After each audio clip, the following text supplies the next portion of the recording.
राज्यातल्या नद्यांच्यासाठी एक अतिशय दिलासादायक बातमी आहे।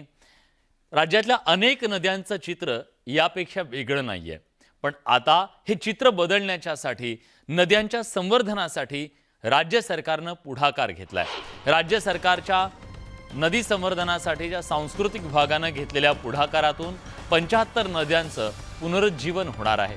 गांधी जयंतीपासून नदी महोत्सवाला शुभारंभ होणार आहे।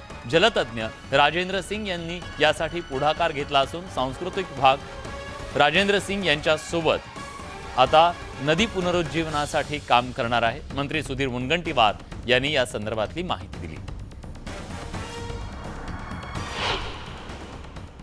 मॅगसेसे पुरस्कार विजेते राजेंद्र सिंग यांना वेगळ्या ओळखीची गरज नाहीये।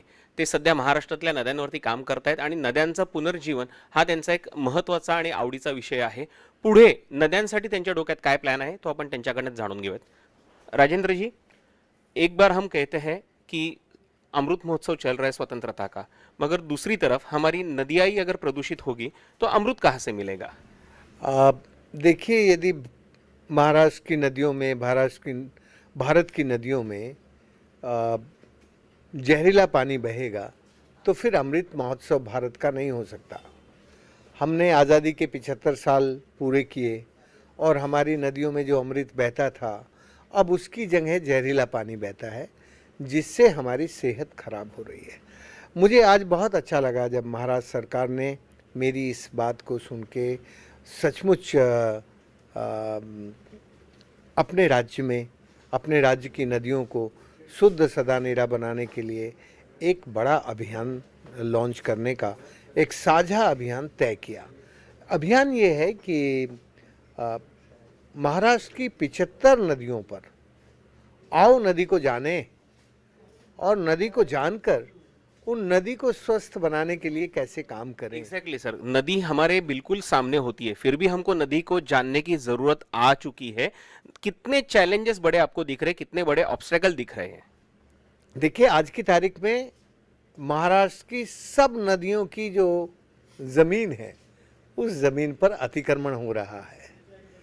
सारी नदियों में प्रदूषण हो रहा है और सारी नदियों का बड़े लोग जल का शोषण कर रहे हैं। तो नदियाँ अतिक्रमण, प्रदूषण और शोषण की शिकार हैं। कई सारे सवाल है। अगर मुंबई की नदी की बात करें तो मीठी नदी, जिसको साफ करने के लिए करोड़ों रुपए का खर्चा हो चुका है, मगर अभी उसकी हालत वैसी की वैसी ही बनी है।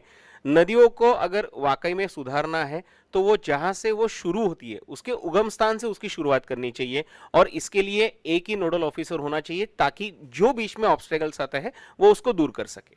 आज हमने यही बात की कि जहाँ जिस जगह से नदी शुरू हो रही है उस जिले के एक अधिकारी को उस नदी का नोडल ऑफिसर बनाएं, जिससे ये जो नदियों के साथ काम करने वाले जल बिरादरी के साथी हैं वो सब उससे मिलके जो उसके ऑब्स्ट्रक्शंस हैं उनको मिलके हल कर सकें। तर महाराष्ट्र